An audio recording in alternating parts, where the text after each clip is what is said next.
Hello, everyone, and welcome to Dreamleapers with Harriet Cole. As always, I am so excited to be here to connect with you in this way today.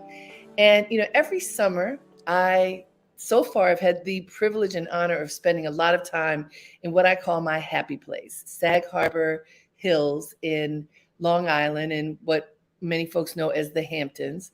I stay in a community that is a historically Black community. They call it Sands, Sag Harbor Hills, Azurest, and Nineveh. And I have grown to know and love many of the people who grew up here, who are part of this very special oasis, including the woman who we will be talking to today. I think I met her on the beach here, although she worked for People magazine for many years. And as you know, I worked in publishing for many years. She worked in the photography department, doing incredible work with People magazine there. But out here, there was something extra magical about this place. And she got really into it, first as a volunteer and now full-time living and working out here. And she's going to tell us all about it. So let me tell you who she is. Our guest this week is acclaimed photographer, curator, and archivist, Donnamarie Barnes. As the Director of History and Heritage at Sylvester Manor, which is on Shelter Island, just close to here, Donnamarie is on a mission to uncover the stories of the enslaved, the indigenous, and free people of the manor.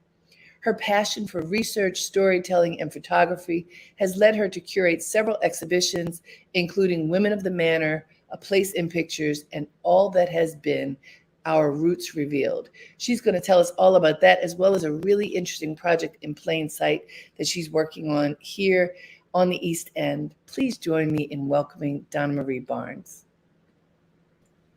Thank you, Harriet. Thank you so much for having me. And we actually met when we both worked for Essence magazine. It was not, how about that? See, that's the beginning. That's all the way back, Donnamarie. All the way back, absolutely. I love it, and I love all the different connections. once I start seeing people in what I call my happy place, everything else gets erased, and it's just here. Absolutely. And so, to have you also here, in my happy place, my home place, is extra special. Well, thank you. I remember when you, a few years ago, said, I'm going to be here full time. And it's interesting to go from big New York City to this really quiet, beautiful place. And, to choose to be here year round and to figure out a career here. So, your chapter 2 is incredible. And the fact that in this chapter 2, you've discovered all of these stories of people of African descent who were here, whether enslaved, whether free. We know right around the corner in Eastville, at the church, there's that trap door where runaways were able to be hidden away. So we know that the Underground Railroad was here. We know Amistad ship was in Montauk. We had know these things, but I don't think that people knew that there actually was slavery in action this far north. A lot of people, the myth is that slavery was only in the South. In the South. You have discovered that is absolutely not true. Can you tell us about that? Sure. So as you say, the decision to move here full time and transition from being a summer Sag Harbor person, Sag Harbor baby is what we refer to those people who have grown up in the Sands community from basically birth, which is my story. And I've spent every summer of my life here, to make that decision to move out of the city and to leave the publishing business, magazine publishing, editorial business, because it was changing about 6 or 7 years ago, and I needed something new, as many of us do at that time in our lives. And so the decision I'm going to move back to Sag Harbor full time and figure it out, having no idea, what was going to be revealed to me, or that it was actually going to be permanent. And as you say, I stumbled into this. As I was working at People magazine, one of the benefits of working at the Time Life building in those days was called the free book table. So publishers would send in uncorrected proofs of books, and employees were free to pick up, books before they were published. It was a great perk, especially if you were a reader like I am. And I found a book called The Manor, 300 Years of a Slave Plantation on Long Island. And I was like, what is this? I'd never heard of such a thing. And reading the dust jacket, it said, Sylvester Manor on Shelter Island, a place of enslavement since 1651. I was flabbergasted, because as you said, we can see Shelter Island from our beach, I'm looking at it right now from my window. And I knew nothing about this. We were taught nothing about slavery in the North, nothing about slavery on the East End of Long Island.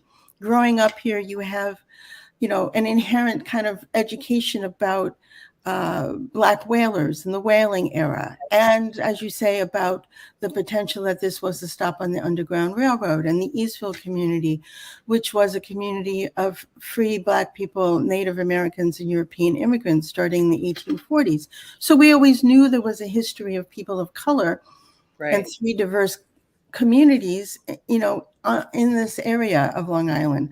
But the idea that there was slavery from the very beginning and the founding of these towns was a shock. And I decided after a tour of Sylvester Manor, well, maybe I'll volunteer here, and that'll be something different as I'm figuring out my next job. And one thing led to another. And as I was there, and I got more and more drawn in, and volunteering turned into a consultancy, and a consultancy turned into a full-time job. And the place really will never let me go. And this is it, but it's astounding that this manor, which was really what I think, because you made a wonderful film, and we'll talk about that too, wasn't the ownership of the manor pretty much the ownership of Shelter Island? Yes. So originally, Shelter Island is the ancestral home of the indigenous people, the Manhansets. They are the ancestors of the place. This Eastern Long Island is the ancestral home of several Native American clans who make up one tribe, really. And the Manhansets were part of that confederation between the Shinnecocks and Montaukets. In 1651, the first Europeans arrived from Barbados, which is also my ancestral island. My grandfather was born in Barbados. So there was that kind of connection. They arrived from Barbados because they were growing sugarcane, making so much money in the Caribbean that they weren't growing food. They were using transported Africans as the workforce. They were starving them to death, overworking them. And so they bought Shelter Island, the 8,000 acres, for 1,600 pounds of sugar in 1651 to provision the plantation in Barbados. So we refer to the beginning of Sylvester Manor as a provisioning plantation, a commercial enterprise. So it was, break that down a little bit more, because this is, you're saying it, but this is new. Okay. Language, new terminology. What does that mean? So, so we call it a provisioning plantation because the purpose of it was to provision a second plantation. And the one that was in Barbados, called the Constant Plantation, which, if you go to Barbados, is still there, and they still grow sugarcane, but it's not owned by the Sylvester family. I see. So the purpose of Shelter Island was to be, in other language, to be an import center, to cultivate food, to grow food on a farm, to raise livestock, to preserve meat, to harvest timber for barrels, and to ship everything back and forth between Shelter Island on the east end of Long Island and the West Indies.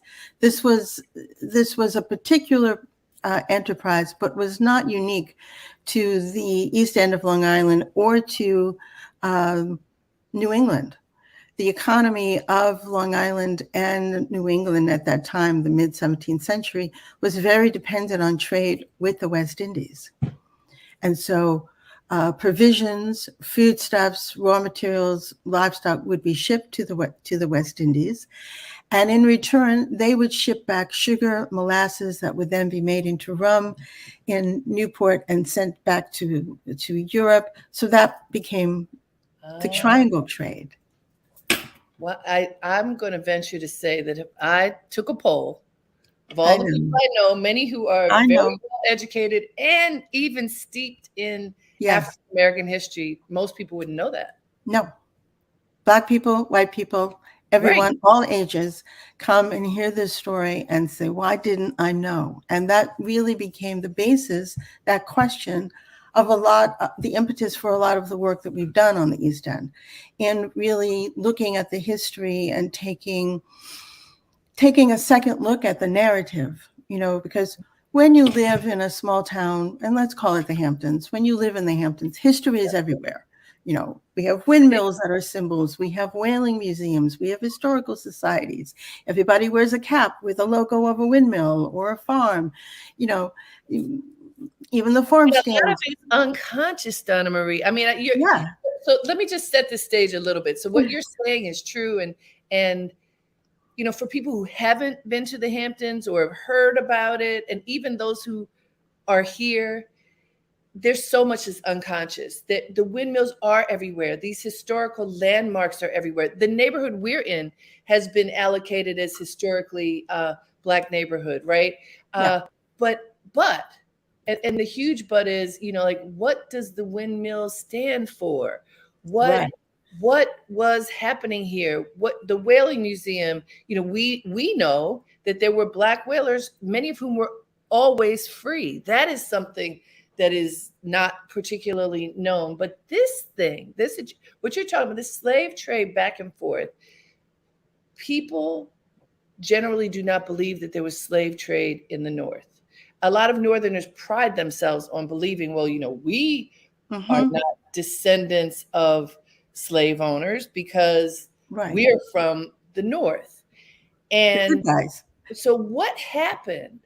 As you started doing this research, how did people react? And I'm asking from this context. I know often when I've talked to, let's say, white liberal people, who is most of the people I know live in that space who are white people, they do not believe that their families were part of this at all, nor do they want to hear it, nor do they want to do that research. So what happened as you started unearthing these stories? Well, specifically at Sylvester Manor, which has always acknowledged this history. It was, so as I said, the island was bought in 1651. Nathaniel Sylvester was the partner who was tasked with creating the provisioning plantation and running the operation.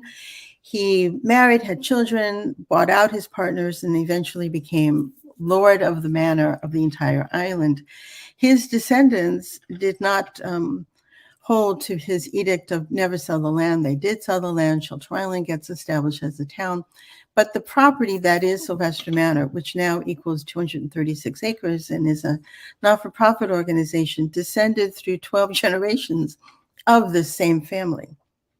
And they have always acknowledged this history, that this was a place of enslavement. So that's always sort of been known, but not in a whole lot of detail, and certainly not maybe outside of Shelter Island.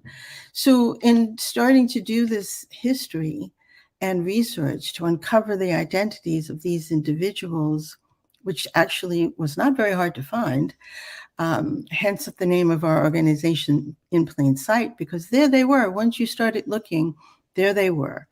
In the wills, last wills and testaments, in account books, in inventories.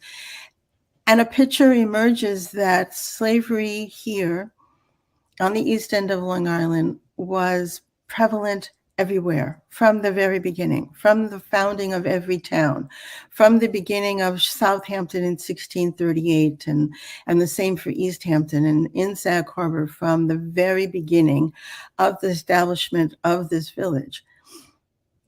Specifically in Sag Harbor, because Sag Harbor is known as a whaling port and as a harbor before that, and as a place where there was the first United States Customs House.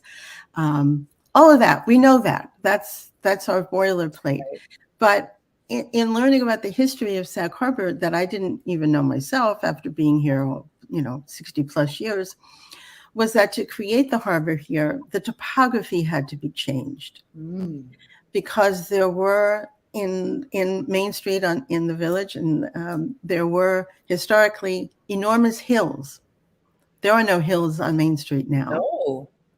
There was at the harbor a swamp. Adjacent to the swamp, there was a great meadow.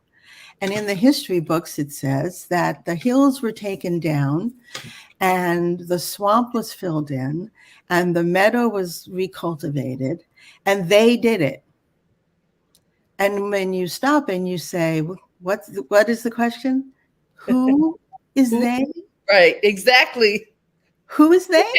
Who did it? And when you start to look, you find out who they are. And they are enslaved African people. Wow. Okay, the they is our ancestors who all over the world did these things that are like unbelievable. You re-engineered a swamp. You took away the hill that was the natural topography in order for what to happen? In order for this to be established as a village, a commercial place, a seaport, to build a harbor and a wharf where ocean-going ships could anchor and be loaded with goods. So as agriculture sort of advanced from east, from Southampton to Sagaponack to Bridgehampton, Long Island potatoes, wheat, corn, all of those foodstuffs, to get that to market, instead of having to travel with it overland to a port in Southampton, Sag Harbor was geographically located as a perfect seagoing location. But it had all these things, like I said, it had hills, it had a swamp, it had a meadow, it had this, it didn't have a wharf, it didn't have a harbor. They had to fix it. And when you start to look at, the founding fathers, as it were, or those individuals who became landowners or business owners who have streets named after them, and you look into who actually lived in their household, the whole sort of psychology and ideas about the history changes. Because now when you see a street sign, you can say, and I say, slaveholder. And I know exactly the name of the person who was enslaved and lived in that house. And that's basically what we have done. Because of these records. Because of the records. And take us into that, because okay. You made a film based upon this incredible research, and also like Senator Chuck Schumer believed in this work and gave a significant amount of money to help support the work. You made a film that looks into this story that you're sharing with us right now. And one of the things that you talk about in the film is how easy it was to go and look in the public records and find, the list of possessions. And it's hard to hear and read, but there may be a horse that's worth however many dollars, and a little black boy of about 10 years old who's worth however many dollars. Take us into that. Like, what do those records say, and what was that experience like for you to discover? Sure. So starting back, with the work I do at Sylvester Manor, which is about the owners, the proprietors, the family descendants of the Sylvester family, and because we have such an incredible archive and collection of documents, because this family, through all these generations, never threw anything away and recorded absolutely everything in letters and documents and so forth. Having those primary sources that mention enslaved people has made tracing this history, specifically at Sylvester Manor, not so much easy, but has given us a way into the history that we don't have to like hunt for it or say, well, we'll never know. We'll never know the truth. There's no way we can know their names. We can know their names. It's right there. People lived on we could never know, right? And they still try, but it's getting harder and harder Right. because there it is. So as an offshoot of the work I do at Sylvester Manor as the Director of History and Heritage, I have a partnership with the editor-in-chief and owner of the East Hampton Star newspaper, David Rattray. And about 5 years ago, we connected and established a not-for-profit organization that we call the Plainside Project. And the purpose and the mission of the Plainside Project is to find, count, name, and tell the stories of the enslaved and free people of color of the East End of Long Island. We started with a handful of names. We now have close to over 700. And 700. Yes, 700. Wow. And we haven't even gotten to Southampton yet. So we have a lot of work to do, but it's there. So we were approached by the Sag Harbor Cinema, which is the local movie theater, which is another not-for-profit organization, to have a partnership. We gave a talk there one summer, and we came up with an idea to apply for a grant from Senator Chuck Schumer's office and the Board of Education and the Department of Education. And we got the grant for $200,000, which was amazing, for an 18-month project in collaboration and partnership with the cinema to create a documentary film and an exhibition, to fund our talks, to create a curriculum for public schools, for any kind of school, actually. And so we are coming to the end of that project, but the film is part of that and a product that we're very proud of. Yeah. We made it with some local filmmakers here in Sag Harbor, some young filmmakers. And it looks at the work that David and I do with our researchers, and it tells a specific story of a man named David Hempstead Sr., who, just in short, was an enslaved man on the North Fork of Long Island in South Hold, who gained his freedom in 1804, who had been taught to read and write, and when he was manumitted, was given $10. From that $10, he moved to Shelter Island, became the farm manager at Sylvester Manor, which was a very prominent position to have. It entitled him to a half share of everything produced. This was in 1823. He went on to save enough money to buy 95 acres of farmland of his own on Shelter Island, the largest African-American landowner on Shelter Island and probably on the East End in the 19th century. And so this film examines his life as a founding father of our communities on the East End. I love that. And, it's interesting. This is true in our community here, but all over. There are street names, and you wonder, what is that street name for? So there is a Hempstead Avenue, right? Yes. Right. Yes. Between, I guess, between Eastville and Sands. Yes. Yes. Yeah. And I've seen that street sign so many times. And then everybody who's connected to us here at Dreamleapers know that this film is amazing. You can't see it yet, but it was screened at the local cinema a month or so ago, and I think, Donnamarie, you're putting it on the circuit, film festival, film festival circuit. So can't wait till it's available for everyone to see. But it was just amazing to hear about this Black man who had been enslaved, who ends up not only working at Sylvester Manor, but, like you said, becoming a wealthy man in going from enslavement to wealth in his lifetime. And not just that, but so the Hempstead Street that's in Sag Harbor that we grew up knowing about. Yeah. And, the name David Hempstead was not one that was new to me, because growing up as an African-American child in Sag Harbor, you learn that Hempstead Street is named for this man, David Hempstead, who owned a home in Eastville and helped found the St. David's Amy Zion Church and is buried in the Eastville Cemetery. What I didn't know, Harriet, was that he's David Hempstead Jr. Ah. And it wasn't until I started working at Sylvester Manor and started to find these documents naming David Hempstead with dates that didn't align with the David Hempstead I knew in Sag Harbor that I realized that there was a David Hempstead Sr.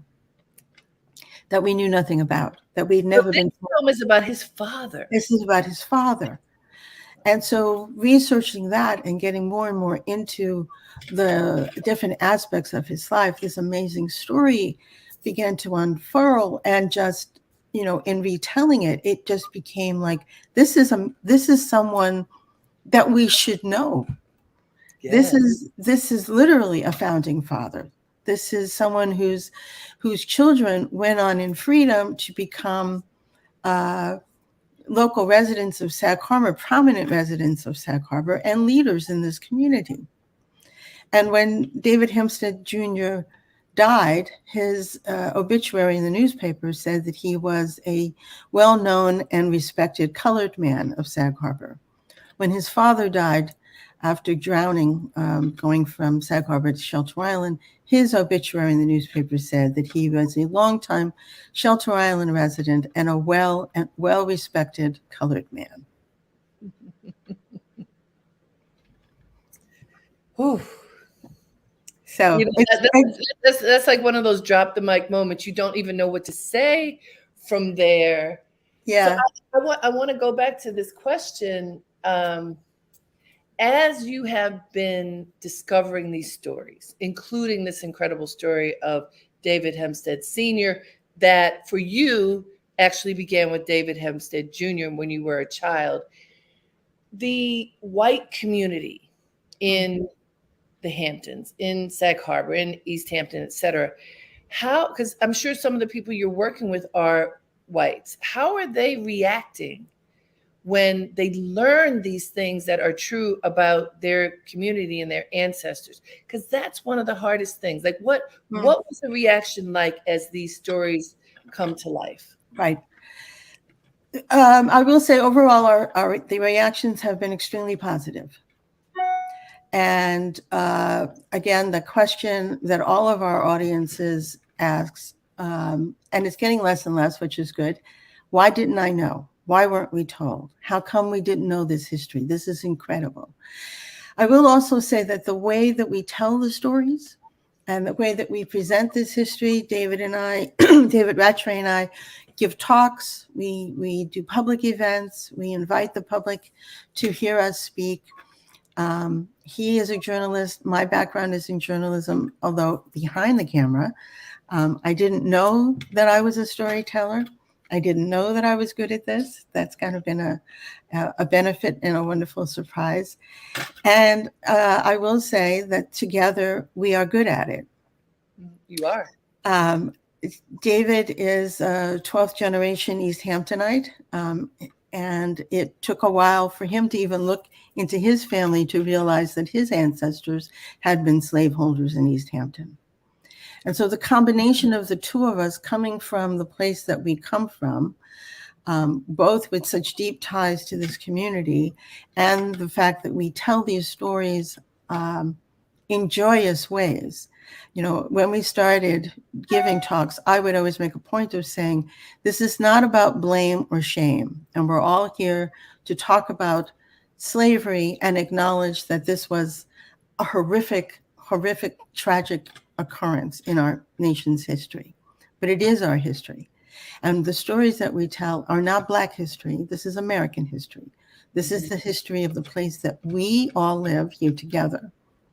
And we tell it as a celebration. We tell it as a way to present these individuals, these ancestors, these founders, to bring them back into the community and to acknowledge them. And we also make a point of saying, we're giving you the information. We're telling you the stories. We're doing the work. We're restoring these individuals to our consciousness and to our public history. But it's up to us as a community to decide how we commemorate them. Do we have a monument? Do we have a special day? Do we change street signs? Do we place bricks as, bronze bricks with names on it as markers? Do we teach it in the curriculum? Do we make films about it? Do we have artist interpretations of it? And so that's kind of where we're at now. We're presenting you this story. We're going to keep finding more information, but you have the basics. What do you want to do about it? Hey, I love that question. What do you want to do about it? That's why Dreamleapers exists, everybody. I bring people on who challenge us based upon their own stories. That's what Donnamarie is doing. She did her story, what she's doing with Sylvester Manor, with the plain site Project. Plain Sight Project. It's really sharing these stories. And there is the question, what do you want to do about it? What can you do about it? And there's so much that can be done. So I hope everybody who is listening, kind of inside of you, something I hope is stirring that says, wow, this is part of my story, whatever your background is. Because as Donnamarie described, even with Sylvester Manor, we know this was Native American soil before it was anybody else's soil, right? And it's changed from different groups of people, and now it's in this covenant of discovering the history so we can learn from it, which is really, really powerful. What are your hopes for the work of Sylvester Manor? I mean, starting in 1651, we are now in 2023. What is the vision for what Sylvester Manor is to do? That's a great question. So we've recently, this year, been very fortunate to be awarded 2 Mellon Foundation grants to further our study, our research, and to work on making a part of the Sylvester Manor House into a center for history and heritage, as well as a way to foster partnerships with universities and other historical sites. The partnerships with universities would establish Sylvester Manor as a place of place-based learning, because it is this place with this incredible history, and environmentally, it has not changed an awful lot. And so having scholars and artists come to study there, to look at our archives and our collections, to use our landscape to imagine and envision what it must have been like to live there 3 centuries ago, is actually something that can be done. And so that's our hope for the future, to tell our story in a broader way, to invite more scholars to come and study. Mm-hmm. And to continue with the Plainside Project and our other partners to tell the story to a wider audience. We have established a partnership with the Barbados History Museum, as well as the University of the West Indies in Barbados. I'm about to go in the fall to Amsterdam and to England to do the same, for different connections about the transatlantic slave trade. For the Plainside Project, this is not just something that we can or did do on the East End of Long Island. That is where we're based. But it's a model that can be done in any community. We have helped a group in Brooklyn to be able to do their own kind of research about their community and the history of enslavement there. And so it can be transported to wherever it is that you need it to go. To be able to learn about your individual communities. That's exciting. You know, when I came to the screening, and we had an opportunity to ask questions. You will remember I asked a question of your business partner, David Rattray, because he said, and you see it in the film, and you just mentioned, he's 12 generations on the East End. And I wanted to know how he reacted, how he felt when he learned that his family had been involved in the slave trade. Again, that's fascinating to me, because I've talked to a lot of people who have a hard time acknowledging it. And as you just said, he told me that it was 2 years before he even had the thought to look to see if his family was involved, because he had been told a different narrative. He had been told that his family were farmers, which they were, but that they were poor farmers who were just really eking by. Like Scrabble, pull up Yeah. on your bootstraps, good Christian, looking for a better life here in the new world. Life. And he says then he discovered that they were integrally involved in what you told us from the early on about the transatlantic slave trade between the West Indies, the East End, and Europe, and that they benefited from that. And he said something that was so powerful to me that he just hopes that this work, as you just described, that this is the model, but it can be replicated, that by replication, more people's eyes will be open, like his. Yeah. Oh, my family was involved, but there is something I can do about it. I can help tell the story. I can help open other people's eyes. I so look forward to seeing that happen. Yes. It's interesting for our partnership. Yes, it took him a while to say, like, maybe I should look at my own family, because as the owner, the third generation to own the newspaper, his grandmother, his grandfather, and his father were historians, who wrote definitive histories of East Hampton, so he thought he was coming from a place of, I know it, when in fact he didn't know it. And, my coming from where I am, growing up in Sag Harbor, having my heritage be from the West Indies, knowing that my family were enslaved there, and then my connections here, our partnership then became interesting. And in our talks around the time, and I'm not speaking out of turn for him, but around the time that he was making these discoveries, when we would give a talk, he would express the anger. And it stirred something very deep in him. Yes. And we got to a point where, in our talks, either from a question or just a place that we were at in the conversation, he would kind of look at me and I would say, go for it, in how he wanted to express it and confront it. And, especially for him growing up in East Hampton, where every street is named after somebody's family. And we were learning that, Flora lived in that house, and Cuffy lived in this house, and Cato lived in that house, belonging to each of these street names. And that there was a period of not uncomfortableness, but anger. Of why wasn't I told this specific history, and why was it, forgotten? We have a phrase that we use that actually our partnership with the cinema is called the Forgetting to Remember Project. Yes. It's from a line that was from a book that was written about Sylvester Manor, that they forgot to remember and they remembered to forget. Well, that's it. That's what I'm getting at. The people, so many people that I've met over the years, like, nope, I'm not entertaining that conversation because it doesn't have anything to do with me. Right. I don't believe that was my family. I'm disconnected from that. I have nothing to do with that. There's no responsibility. And here, what you all are doing is saying, I love the fact that it is not judging, it is revealing. Yes. It's revealing, and it's creating space for people to learn. Right. Because it's almost like, the judgment, we're all agreeing slavery, bad. Yeah. I mean, absolutely. No question. There's no question, and there's no need for conversation about it. But it was an economic choice that was made.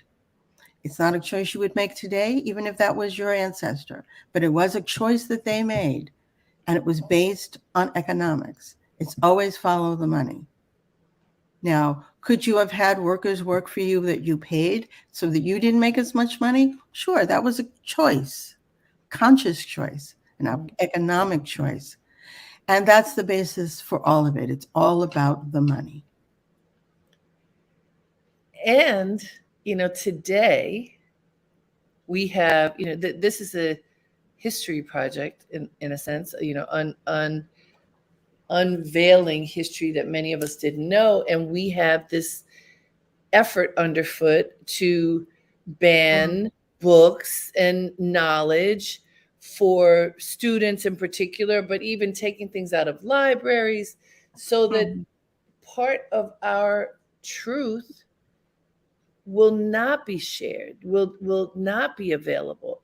How does your work and projects like the things that you're doing, how are they impacted by this movement that is absolutely in defiance of what you're doing? Right. Well, I mean, we could spend a lot of time talking about that. But what we're doing, the work that we're doing, we're talking about truths and facts in black and white. That's not in a book. It's not an interpretation. It's your last will and testament. My Negro man, my Negro wench, my inventory, my cattle, my horses, my Negroes, by name, by value. It's right there. We're talking about truthful things that happen, and we're giving you names. We're talking about individuals. We're not, more and more we are beginning to put things into a larger context and historical context and academic context. Um, and scholarly interpretation is a totally different thing. What the work that we're doing is telling stories, true stories, true histories about named individuals who lived in the house across the street, in the Yeah. house down the block, and this is the dates they lived there, and this is the circumstances under which they did live, and you can't refute that. You can't hide it anymore because it will not be hidden. Mhm. And, another hot topic that people talk about often when in this space is reparations. And I know David mentioned it in that talk Mhm. that I attended where, on the one hand, yeah, there should be reparations, but how do you even know who to give them to? And does it really matter if you give to this as Right, opposed to that? Because right. it's sort of everyone. What are those conversations when you all have conversations about reparations? Come on, but let us be a fly on that wall. What do you talk about? Well, I'm laughing because when we first started, we would always get that question. What about reparations? And it didn't matter whether it was the question in the audience was asked by an African American person or a white person, it would always sort of come out. And, in these 5 years that we've been doing this, we each had our own sort of flashpoints. And that's the one that would get me.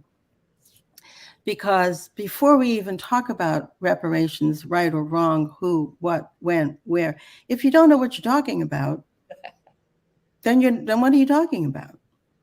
If you don't know, if you can't demand reparations for slavery as a whole thing, without knowing, like, well, what's your story? What's the story of where you live?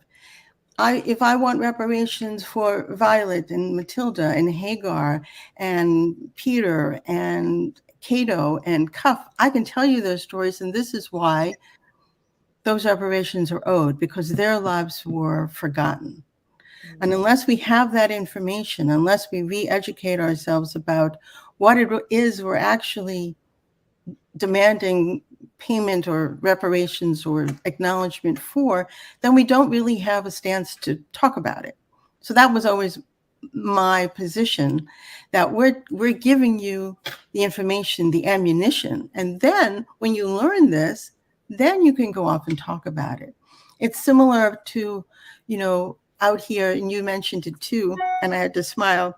We do get this was a stop on the Underground Railroad, which could be, there's very little documentary proof of that.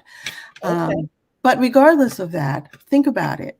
To say that this is a place on the Underground Railroad inherently makes it the good guys. Yes. It makes you the heroes of the story. Makes you feel good because it's about, we helped these other people escape this horror down there, someplace in the South, the bad guys, and we, the North, were the good guys. Now, that may be true, and we have every right to be the heroes in that story. But again, if you don't know the history of the 150 years that came before you became a spot on the Underground Railroad and the individuals who were enslaved in that same house, then what are we talking about? Ooh, that's when the discomfort just comes and says, wait a minute, wait a minute. It's like cold water in your face. You have to face the truth, right? Yes, and it's to face the truth for all people. It's not Yes. just siloed. It's not just, I don't want white people to feel bad. I don't want Black people to feel their history is untold. I want everybody to feel that they own this history. This is their story. And where we go from here. Let me just remind folks, you're listening to Dreamleapers with Harriet Cole. We are having a profound conversation about our history, about American history, which is something that sometimes we segment it and say, especially when we're talking about slavery, we often segment it and say it's Black history. But Donnamarie Barnes is telling us, no, this is American history. She is in chapter 2 of her career, doing incredible work from a historical perspective. First it was all about art and imagery and photos, Donnamarie, and now you're going beyond the photos, in deep into the stories, right? Which is phenomenal. So in these few minutes that we have left, I would love for you to let people know, how can they learn more about Sylvester Manor and In Plain Sight? Can they come to visit? Do they have to apply? Like, how does it work? Sure. Well, thank you, Harriet, so much for having me. And yes, this is my chapter 2.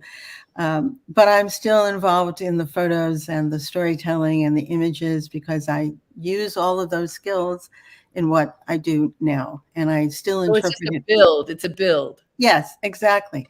So Sylvester Manor is a public place. During the summer, we do give historic tours of the Manor House and the grounds. You can check out our website, sylvestermanor.org. The Plainside Project also has a website, plainsideproject.org. We do talks. I don't know that we have any more scheduled for the summer. Again, the film is being showcased at film festivals and will be made public sometime probably in 2024. And what's the name of the film again, Donnamarie? Forgotten Founders, David Hempstead Sr. It's just so wonderful to see that, your project and remember, Dr. Henry Louis Gates has been doing this kind of work and doing it publicly for some time. People are beginning to feel more comfortable. Yes. Learning about our history. And I think it's evidenced by projects like yours coming to the public eye. And I'm wondering, what can people do to ensure that we keep our history alive? Sure. Well, I think wherever you live, there's probably a history museum or a historical society. Go there. Ask them what their story is. Ask them what their connection to enslavement was. Ask them if they're incorporating it into their narrative. More and more, you'll find that they are, or they're trying. I also belong to a collective called the Northern Slavery Collective, which is a group of historical sites, societies, museums throughout New York State, Hudson Valley, upstate New York City, Long Island. It's museum and historical professionals, and we get together and we talk about how we are reinterpreting the stories, how we confront our board of directors and trustees to change the narrative, how we try to be more inclusive, not just in our story, but in our audiences, to have more people come in, diverse audiences, school kids, to come in and learn the local history. Start asking the questions. Go to your local library. Do you have archives about the history of this community? Are they accessible? Can I look at them? Who were the founders of this village, this town, this city? It's all right there in plain sight. And by the way, as you and David explained, the first answer may be, no, we don't have this. Yeah. So don't give up if the first time they say no. Push a little bit. because what you all discovered is that it is in plain sight, very easy to find, although even the people working in those spaces may not know that it's there, right? Right. It's in that box that nobody ever looks in. And it's hard. I admit it. It's hard work. You got to look. You got to dig through the boxes and the papers and decipher the handwriting and look for the names. And, you can do it on ancestry.com. If your street is named after somebody historic, go on Ancestry and look up their last will and testament and see what it says. Wow. Powerful stuff. Thank you, Donnamarie Barnes. Thank you so much, Harriet. And to share this great work that you're doing. We appreciate you. Thank you. See you on the beach. Absolutely. Hey guys, thank you so much for tuning in to Dreamleapers with Harriet Cole. It has been wonderful talking to Donnamarie Barnes. I hope that you will go to Shelter Island and visit Sylvester Manor this summer. It's not too late. You can go right now. Until next time, have a great day and make it count.